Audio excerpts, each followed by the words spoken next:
कैसे हैं आप सब। तो आज हम लोग डिस्कस करेंगे सीडीपी पेडागोजी, जो हमारी सीटेट की क्लास चल रही है, सीटेट 2021 की। सीटेट आज हमारी जो क्लास है, क्लास 12 क्लास है। इससे पहले हमने आपके लिए 11 क्लास कर दी है। चैनल के प्लेलिस्ट में जाके आप देख सकते हैं, या फिर डिस्क्रिप्शन में आपको लिंक दे दूंगा, वहाँ जाके आप देख सकते हैं। तो चलिए आज का क्लास शुरू करते हैं। यूपी टेट, बी टेट, जो भी आप टेट की एग्जाम दे रहे, कंप्लीट नोट्स लेने के लिए मैं आपको नंबर बता दूँ, 7634993536 नंबर पर आप व्हाट्सअप करके नंबर नोट्स ले सकते हैं। कंप्लीट नोट्स मिलेगा। इससे पहले आपको चैनल में नए हैं तो चैनल को सब्सक्राइब करके, स्कूल टीचर अकेडमी चैनल को सब्सक्राइब करके बेल आइकन को भी प्रेस कर दीजिए। वीडियो को लाइक एंड शेयर जरूर कर दीजिए। चलिए आज का पहला क्वेश्चन देखते हैं। आज का पहला क्वेश्चन देखेंगे। आज का पहला क्वेश्चन है, अगर हम चाहते हैं बालक का उचित विकास हो तो इसके लिए स्वस्थ शरीर विकास पर अत्यधिक बल देते हैं, ऐसा क्यों?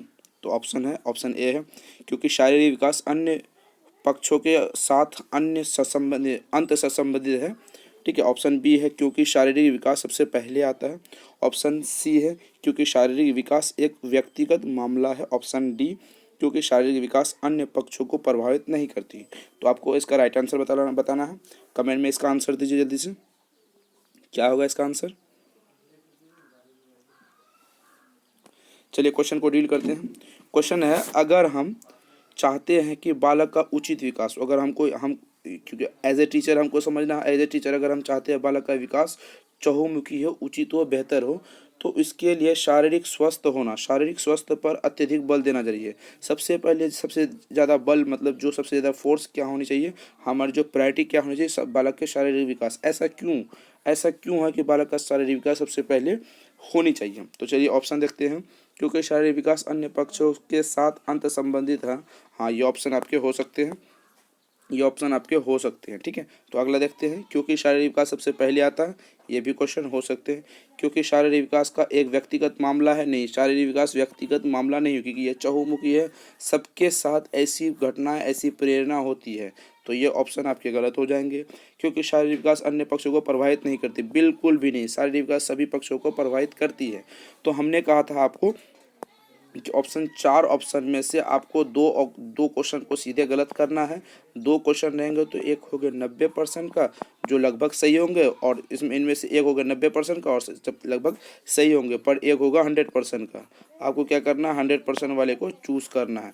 तो सीटेट में क्या करता है, कन्फ्यूजन तो यहाँ होती है, दो क्वेश्चन तो सीधे गलत होंगे आपके, पर दो क्वेश्चन में कन्फ्यूजन होते हैं, दो क्वेश्चन में इतनी कन्फ्यूजन होते हैं, वहाँ ऐसा आपको लगेगा कि ये सही होंगे, ये सही होंगे, यहाँ पर आप कन्फ्यूजन क्रिएट करते हैं। तो सेम सिचुएशन यहाँ पर वही है। तो यहाँ पर क्या है, ऑप्शन ए भी हो सकते हैं, ऑप्शन बी भी हो सकते हैं, ऑप्शन सी गलत है, ऑप्शन डी गलत है। तो ऑप्शन, चलिए बेहतर क्या है ये देखते हैं। चलिए ऑप्शन ये देखते हैं, क्योंकि शारीरिक विकास अन्य पक्षों के साथ अंत संबंधित है। कैसे है? ऑप्शन ये होगा, ऑप्शन नंबर 1। कैसे, ये भी हम डिस्कस करेंगे। अगर एक बालक लगातार बीमार रहता है तो बालक का विकास ना तो रेगुलर स्कूल जा पाएगा, ना तो किसी संस्थान में पढ़ेंगे, ना ही कोचिंग इंस्टीट्यूट में वो पढ़ेंगे। तो जब बालक अगर कंटिन्यू बीमार रहेगा, अगर सेहत शारीरिक विकास बालक का ठीक नहीं होगी, तो बालक क्या होगी, उसकी विकास भी ठीक नहीं होगी, उसकी एजुकेशन भी बेहतर नहीं होगी। ये हो गया। अगर बालक का मानसिक विकास होता है, बालक का अगर मानसिक विकास रुक जाती है, अवरुद्ध हो जाती है, तो जब बालक का मेंटली डेवलपमेंट नहीं होगा, तो बालक अच्छी तरीके से ना तो एजुकेशन हासिल कर पाएंगे, ना ही उसका सामाजिक बन पाएंगे, ना ही पारिवारिक बन पाएंगे, ना ही देश के लिए कुछ बेहतर कर पाएंगे। इस हिसाब से कह सकता है कि बालक का शारीरिक विकास, मानसिक विकास यानी स्वस्थ, बालक के सबसे पहले स्वस्थ तन, स्वस्थ मन, तभी बालक का सभी विकास से संबंधित है। सबसे पहले अगर आप चाइल्ड साइकोलॉजी पढ़ेंगे, बाल विकास पढ़ेंगे, तो आपको सबसे पहले बालक के शारीरिक विकास पर ध्यान देना होगा, तभी आप बालक के चहुमुखी विकास कर सकते हैं, बालक के टोटल विकास कर सकते हैं। तो ऑप्शन इसका ए इज द राइट आंसर। मेरे ख्याल से कन्फ्यूजन क्लियर है। अगला क्वेश्चन देखते हैं। अगला क्वेश्चन है, सूरज अक्सर रटकर बार बार अभ्यास करके अपनी विषय वस्तु को सीखता है। सूरज एक स्टूडेंट है, ठीक है, आप एक टीचर है, वो रटकर क्या करता है, सूरज रटकर लगातार सूरज रटता है, बार बार अभ्यास करके अपनी विषय वस्तु को सीखता है। यहाँ सूरज थॉर्नडाइक के सीखने के सिद्धांत से लाभ प्राप्त कर रहा है, अर्थात थॉर्नडाइक के सिद्धांत करके लिए सर्वाधिक सबसे लाभकारी क्या है? ऑप्शन ई सामान्य बुद्धि स्तर वाले छात्र, ऑप्शन बी तीव्र बुद्धि स्तर वाले छात्र, ऑप्शन सी मंद बुद्धि स्तर वाले छात्र, ऑप्शन डी मानसिक रूप से विकृत बुद्धि वाले छात्र। जिन्होंने ही लेक्चर वीडियो को अटेंड किए होंगे, जो हमने आपके लिए बनाया था थॉर्नडाइक के सिद्धांत के वगैरह, थॉर्नडाइक का फुल कॉन्सेप्ट मैंने आपके लिए बना दिया है, तो अगर देखे होंगे तो वो उसका right answer option number A, इसका राइट आंसर आप लगाए होंगे। चलिए अगला क्वेश्चन देखते हैं।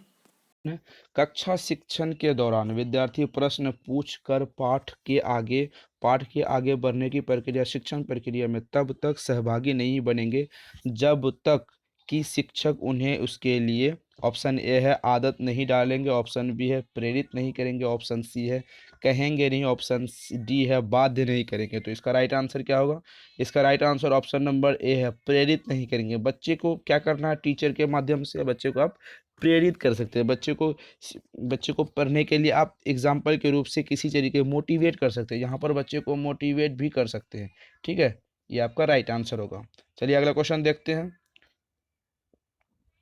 अगला क्वेश्चन है, शिक्षक एक छात्र से कहते हैं कि यदि तुम्हें भूख लगी है तो बताओ, अन्यथा पढ़ने में क्या लगाओ।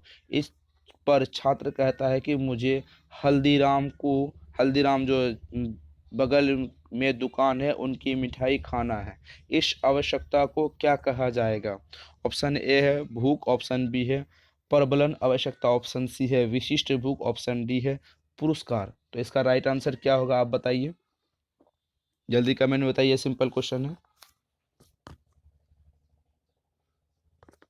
तो इसका राइट आंसर होगा विशिष्ट भूख। क्या होगा? विशिष्ट भूख। चलिए अगला क्वेश्चन देखते हैं। एक कक्षा में शिक्षिका 4 समूह का निर्माण करती है। उन समूह का नाम इंदिरा समूह, सरोजनी समूह, ममता समूह, जयललिता समूह है। कक्षा में छात्र की संख्या ज़्यादा है तथा छात्रों की संख्या मात्र 4 है।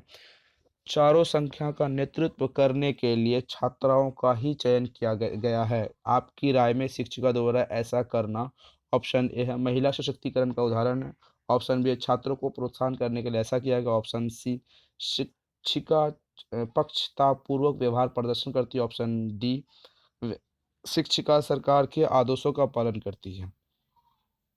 इस क्वेश्चन को हम डील करेंगे। सबसे पहले यहाँ पे ऑप्शन होगा शिक्षिका सरकार का ऐसा कोई व्यवहार होता है, महिला सशक्तिकरण का ऐसा भी बिल्कुल भी यहाँ पर ऐसा नहीं होगा।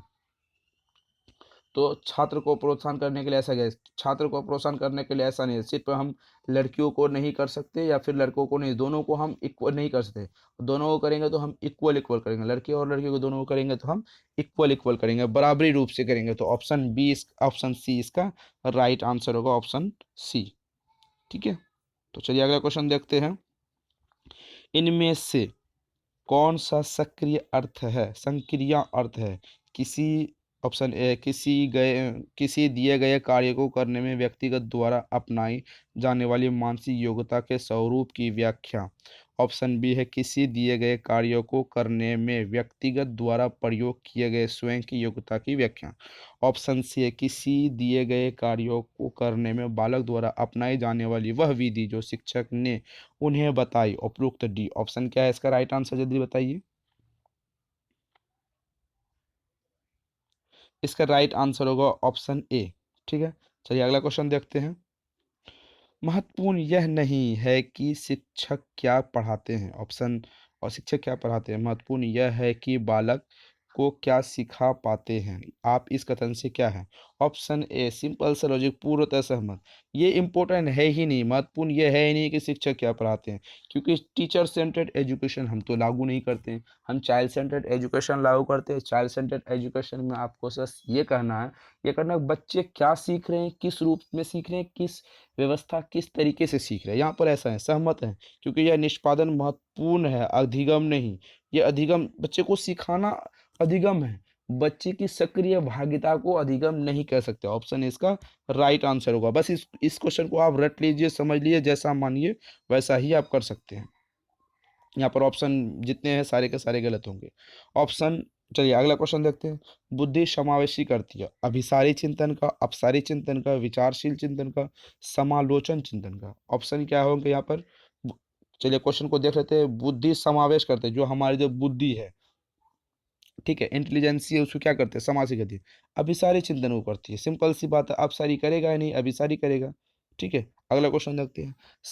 समस्या समाधान प्रायः उन विद्यालयों में सफल है जहां अध्यापक केंद्रीय शिक्षा प्रभावी है। ऑप्शन बी परिवर्तनशील लचीला पाठ्यक्रम है। ऑप्शन सी है, ऑप्शन बी तो बता दिया, ऑप्शन सी है कक्षाओं में छात्रों का समूहीकरण उपलब्ध है। ऑप्शन डी है केवल उच्च स्तरीय शैक्षिक उपलब्धि पर ही बल दिया जाता है। चलिए इसका क्वेश्चन, इसका राइट आंसर जल्दी लगाइए, क्या होगा इसका राइट आंसर।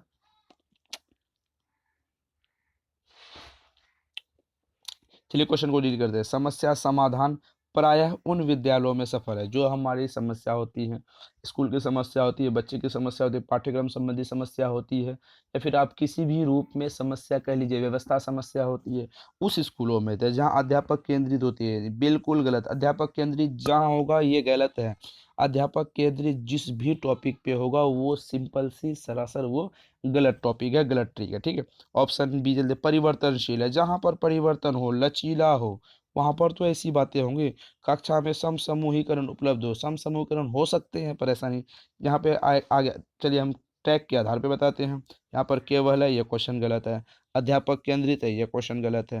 मतलब जहाँ अध्यापक केंद्रित है वो क्वेश्चन गलत है, जहाँ बाल केंद्रित है वो क्वेश्चन सबसे पहले आपको सही करना होगा। ठीक है, तो यहाँ पर देखते हैं परिवर्तनशील या लचीला, परिवर्तनशील या लचीला, ये आपके लिए बेस्ट है, ये आपके बेहतर ऑप्शन है। ठीक है, तो ये भी हो सकते हैं कक्षाओं में छात्रों का समसामूहिक बेहतर हो सकते हैं। तो चलिए आपका ऑप्शन क्या होगा, ऑप्शन ए बी होगा इसका। ठीक है, अगला क्वेश्चन देखते हैं। विकास के किस काल को अत्यधिक दबाव और तनाव का काल कहा जाता है। ऑप्शन ए किशोरावस्था, प्रौढ़ावस्था, ऑप्शन सी है मध्यावस्था, ऑप्शन डी है वृद्धावस्था। तो चलिए इसका राइट आंसर जल्दी लगाइए, 1 सेकंड में आप लगा सकते हैं इसका राइट आंसर। ऐसे क्वेश्चन को डील ही नहीं करना पड़ेगा। सिंपल सी, विकास को अत्यधिक दबाव और तनाव का काल कहा जाता है किशोरावस्था। बच्चे जब किशोर होते हैं, बच्चे जब उस पीढ़ी में अपनी किशोरावस्था में पहुंचते तो वो पे वहाँ पे तनाव एज कहते हैं, दिक्कत वाली एज कहते हैं, अत्यधिक दबाव वाली एज कहते हैं, क्योंकि बच्चे पे सामाजिक प्रेशर होती है, उसको समाज में घुलना मिलना, सामाजिक व्यवहार प्रदर्शित करना, पहले दूसरी चीज़ें उसको एजुकेशन हासिल करना, शिक्षा व्यवस्था को ठीक ढंग से करने, अपने लाइफ के प्रति सचेत और बेहतर करना है। बहुत सारी दबाव का अवस्था होती है, तनाव का अवस्था। इस अवस्था में किशोर या किशोरों को सेक्स के प्रति जो आपके लिंग धारणा होती है उसके प्रति उसके लिए विचाराधीन बदल जाते हैं, इसीलिए उसे तनाव की अवस्था कहते हैं। तो यहाँ पर आपको option number A is the right answer. आज के लिए बस इतना ही, मिलते हैं फिर अगले वीडियो में। अगला वीडियो हमारे आएगी हिंदी की, उसके बाद फिर ईवीएस आएगी, मैथ की पेडागोजी आएगी। सारे क्वेश्चन, सारे जितने भी आपके टॉपिक वाइज हैं, चैप्टर वाइज हम आपके करवा रहे हैं चैनल पे। तो चैनल